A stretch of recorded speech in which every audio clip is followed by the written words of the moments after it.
السلام علیکم ورحمۃ اللہ وبرکاتہ۔ الحمد للہ رب العالمین والعاقبۃ للمتقین والصلاة والسلام علی رسول اللہ اما بعد۔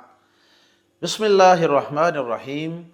عن معاویۃ رضی اللہ تعالی عنہ قال سمعت رسول اللہ صلی اللہ علیہ وسلم یقول من یرد اللہ بہ خیرا یفقہہ فی الدین، رواہ البخاری و مسلم۔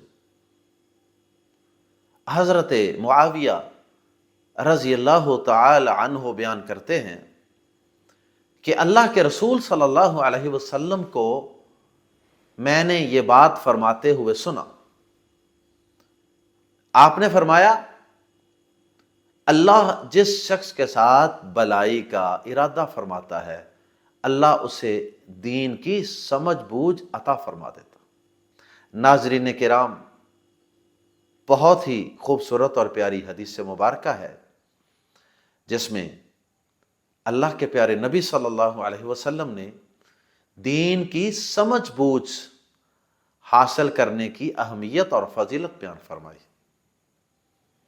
انسان اس دنیا کے اندر جب اللہ کی طرف سے اس زمین پہ پیدا کیا گیا تو اللہ رب العزت نے اسے یہ حکم بھی دیا اور یہ قاعدہ قانون اسے بتا دیا کہ اب تجھے میں جنت سے نکال کر اس زمین پہ بسا رہا ہوں، تو اب اگر تم دوبارہ میری جنت میں داخل ہونا چاہو تو فرمایا کہ میری طرف سے ہدایت آئے گی۔ فَإِمَّا يَأْتِيَنَّكُم مِّنِّي هُدًى فَمَن تَبِعَ هُدَايَ فَلَا خَوْفٌ عَلَيْهِمْ وَلَا هُمْ يَحْزَنُونَ۔ میری طرف سے تمہارے پاس ضرور بے ضرور ہر صورت ہدایت آئے گی، اور جو شخص تم میں سے میری اس ہدایت کی پیروی کر لے گا تو یاد رکھنا کہ وہ دوبارہ میری جنت میں آ جائے گا، اور اس پر پھر جنت میں نہ کوئی خوف ہوگا، نہ کوئی ڈر ہوگا، نہ وہ غمگین ہوگا۔ اور اس آیت کریمہ کے اندر اللہ رب العزت نے جس چیز کو وحی قرار دیا ہے وہی اللہ کا دین ہے۔ اللہ کی وحی، اللہ کے پیغام کو ہی اللہ کا دین کہا جاتا ہے۔ جو اللہ رب العزت نے انسان کے لیے اس زمین پر زندگی گزارنے کا جو ڈسپلن طے کیا، جو ایک نظام میں زندگی طے کیا ہے کہ میرا بندہ اس زمین پر اس طرح زندگی گزارے، اسے دین کہتے ہیں۔ اور وہ دین انسان کی بلائی اور انسان کے فائدے کے لیے۔ دین پر چلنے سے اللہ رب العزت انسان کی دنیا کی زندگی بھی خوبصورت بنا دیتے ہیں، بڑی مشکلات سے، بڑی پریشانیوں سے اللہ بچا لیتے ہیں، اور پھر اس دین پر چلنے کی وجہ سے اللہ رب العزت انسان کی مرنے کے بعد کی زندگی کو بھی خوبصورت بنا دیتے ہیں۔ دونوں ہی زندگیاں خوبصورت ہو جاتی ہیں اگر انسان اللہ کے احکامات پہ چلے، اللہ کی وحی پہ چلے، اللہ کے دین پہ چلے۔ انسان یہ عزم اور ارادہ کر لے کہ میں نے اپنے عقائد، اپنے نظریات، اپنی سوچوں کو اللہ کے دین کے تابع کرنا ہے۔ میں نے اپنے خیالات کو، اپنی خواہشات کو شتر بے بہار نہیں چھوڑنا۔ اللہ کے دین کے تابع رہتے ہوئے میں نے اپنی خواہشات نفس کو پورا کرنا ہے۔ میں نے کھانا ہے، پینا ہے، خواہشات نفس پوری کرنی ہے۔ میں نے انجوائے کرنا ہے، میں نے خوش ہونا ہے، میں نے پریشان ہونا ہے۔ میری غمی، میری خوشی، میرا لین، میرا دین، میرے معاملات، میری شادی، بیاہ، غمی، خوشی، میرا لیونگ سٹائل، ہر چیز میرے رب کے بھیجے ہوئے دین کے تابع ہو جائے۔ جب انسان یہ سوچ لیتا ہے، جب اس کے اندر یہ خیال، یہ شعور پیدا ہو جاتا ہے نا کہ میں یہ ساری چیزیں اپنے دین کے تابع کروں، تو پھر ایک تو اس کی دنیا کی زندگی بہتر ہو جاتی ہے، وہ بڑے مصائب پریشانیوں سے بچ جاتا ہے، اور دوسرا اس کی آخرت بہتر ہو جاتی ہے، اور تیسرا وہ شخص اللہ رب العزت کا پسندیدہ اور محبوب بندہ بن جاتا ہے۔ وہ اللہ تعالیٰ کے چنیدہ اور پسندیدہ بندوں میں شامل ہو جاتا۔ جیسا کہ اس حدیث مبارکہ سے بھی پتہ چل رہا ہے کہ اگر کوئی شخص دین کی سمجھ بوجھ حاصل کر رہا ہے، دین سیکھ رہا ہے، حلال و حرام کو سیکھ رہا ہے، اور اپنی زندگی گزارنے کے جو اللہ پاک نے اصول و ضوابط نازل کیے ہیں نا، ان کی سمجھ بوجھ حاصل کرتا ہے، قرآن پڑھتا ہے، حدیث مصطفیٰ صلی اللہ علیہ وسلم کا مطالعہ کرتا ہے، سیرت رسول صلی اللہ علیہ وسلم کا مطالعہ کرتا ہے، اس جستجو میں رہتا ہے مجھے میرے رب کے دین کا پتہ چلے تاکہ میں اس کے مطابق اپنی زندگی کو ڈھال سکوں، گزار سکوں۔ تو یہ جو شخص دین کی جستجو میں لگ گیا، دین سیکھنے کی اس کے اندر تڑپ اور لگن پیدا ہو گئی، در حقیقت اس حدیث مبارکہ کے مطابق اللہ پاک کا اس شخص پر بڑا ہی فضل اور کرم ہو گیا۔ یہ اللہ پاک کا پسندیدہ اور چنیدہ اور منتخب کردہ بندہ بن گیا، کیونکہ اللہ پاک اپنے دین کی سمجھ ہر ایرے وغیرہ نتھو خیرے کو نہیں دیتا۔ اللہ پاک جس پہ راضی ہوتا ہے، اللہ پاک جس کے دل کے اندر ہدایت کے لیے تڑپ اور لگن دیکھتا ہے، جستجو دیکھتا ہے، دین کی پیاس، دین کی بھوک اس کے دل میں نظر آتی ہے نا، اللہ پاک پھر اسے اپنے دین کو سیکھنے کے لیے منتخب کر لیتا۔ اور آپ لوگ جو ماشاءاللہ اللہ کی کتاب کو سیکھتے ہیں، قرآن ترجمے سے پڑھتے ہیں، تفسیر سے سیکھتے ہیں، وقت نکالتے ہیں، نیند قربان کرتے ہیں، اور پھر کبھی اللہ کے پیارے نبی صلی اللہ علیہ وسلم کی دعاؤں کا کورس کرتے ہیں، کبھی آپ اللہ پاک کے اسماء حسنہ کو سیکھنے اور ان کو یاد کرنے کا کوئی کورس کر رہے ہوتے ہیں، کبھی آپ اپنے بچوں کو دین سکھانے کے لیے کوئی چھوٹا موٹا کورس کروا رہے ہوتے ہیں، کبھی آپ اللہ کے پیارے نبی صلی اللہ علیہ وسلم کی سیرت سیکھنے کا کوئی کورس کر رہے ہوتے ہیں، کبھی آپ اللہ کے پیارے نبی صلی اللہ علیہ وسلم کی 40 احادیث کو یاد کرنے اور ان کو سمجھنے اور ان کا فہم حاصل کرنے کا کوئی شارٹ کورس کر رہے ہوتے ہیں۔ یہ سب کیا ہے؟ اللہ کی قسم، یہ میرے اور آپ کے اوپر اللہ پاک کا خصوصی کرم، یہ اللہ پاک کا خصوصی انتخاب ہے۔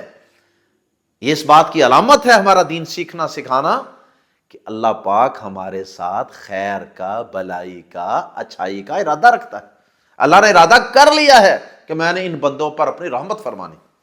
اللہ ہم سب کو دین کی سمجھ بوجھ حاصل کرنے پر استقامت عطا فرمائے۔ اسی طرح ہم دین میں سمجھ بوجھ حاصل کرنے کے لیے کتاب و سنت کا مطالعہ کرتے رہیں، اسٹڈی کرتے رہیں، مسائل پوچھتے رہیں، حلال و حرام کو سمجھتے رہیں۔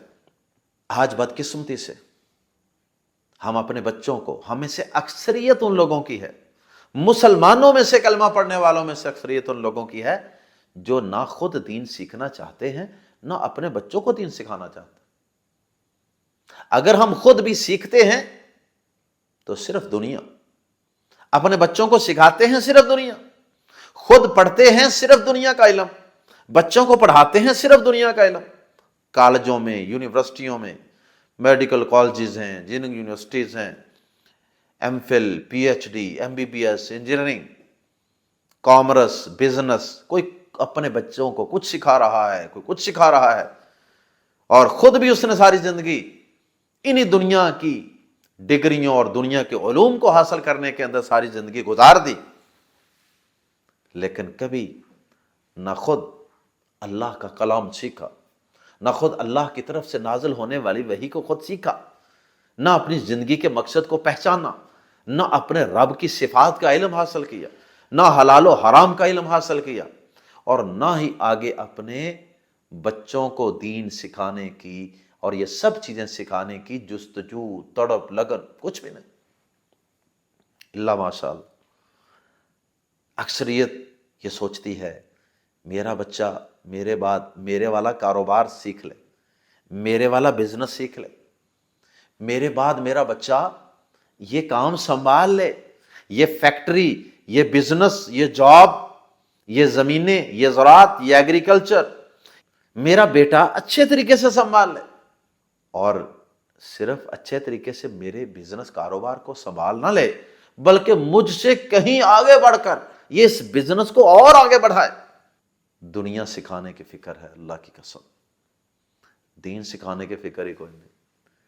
یہی وجہ ہے کہ ہمارے گھروں میں، ہماری زندگیوں میں، ہماری اولادوں میں، ہمارے معاشروں میں کیا ہے؟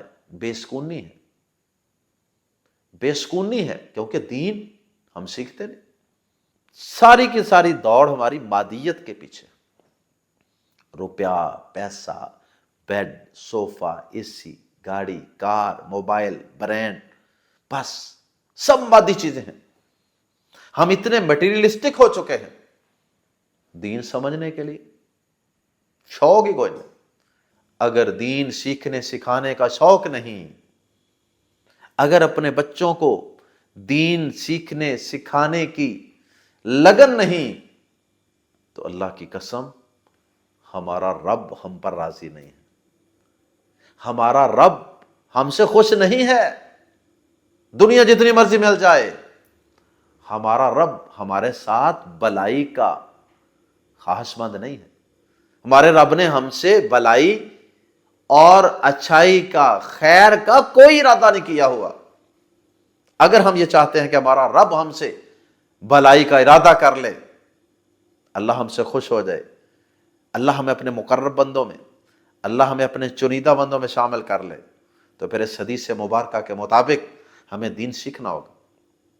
وضو کا طریقہ سیکھیں، غسل جنابت کا طریقہ سیکھیں، اپنے بچوں کو بھی سکھائیں، پاکی ناپاکی کے احکامات سکھائیں، حلال کیا ہوتا ہے، کاروبار میں حرام کیا ہوتا ہے، سچ کیا ہے، جھوٹ کیا ہے، جیلسی کیا ہے، دل کی طہارت اور پاکیزگی کیا ہے، ادب، احترام، ایٹیکیٹ، یہ سب چیزیں دین ہیں۔ یہ سارا کچھ اپنے بچوں کو سکھائیں۔ ہمارے بچے جماعت کروانے کے قابل ہوں، ہمارے بچے کسی کو غسل دینے کے قابل ہوں، کل کو اپنے والدین کا جنازہ پڑھنے کے قابل ہوں۔ یہ سارا کچھ تو تبھی ہوگا اگر دین کی سمجھ بوجھ حاصل کریں گے۔ اگر ہم نہ خود دین کی سمجھ بوجھ حاصل کریں گے، نہ اپنے بچوں کو دین کی سمجھ بوجھ حاصل کروائیں گے، تو پھر یہی حال ہوگا کہ جنازے کے اوپر بھی یہ اپنے والدین کو بھی دھوکہ دے رہے ہوں گے۔ ساری زندگی غسل جنابت کے بغیر ناپاکی کی زندگی گزار دیں گے، اور جنازے پہ بھی یہ بس فارمیلٹی کے طور پہ کسی سے ہی غسل دلوائیں گے، کسی سے ہی کفن پہنوائیں گے، کسی سے ہی جنازہ پڑھوائیں گے، کسی سے ہی قبر بنوائیں گے، سارا کچھ کسی سے کروائیں گے، خود کچھ نہیں کریں گے۔ اور پھر یہ تو دنیا کی زندگی ہے نا، پھر آخرت کے دن، قیامت کے دن کیا ہوگا؟ دین سے دوری کی وجہ سے، دین نہ سیکھنے کی وجہ سے اللہ پاک وَمَنْ أَعْرَضَ عَنْ ذِكْرِي فَإِنَّ لَهُ مَعِيشَةً ضَنْكَ وَنَحْشُرُهُ يَوْمَ الْقِيَامَةِ أَعْمَى۔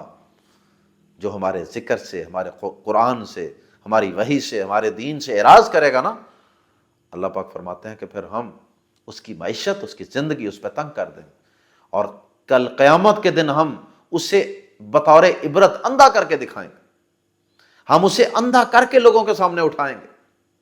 اللہ ہم سب کو توفیق عطا فرمائے کہ ہم خود بھی دین کو سیکھیں اور اپنے بچوں کو، اپنی نسلوں کو بھی دین سکھائیں۔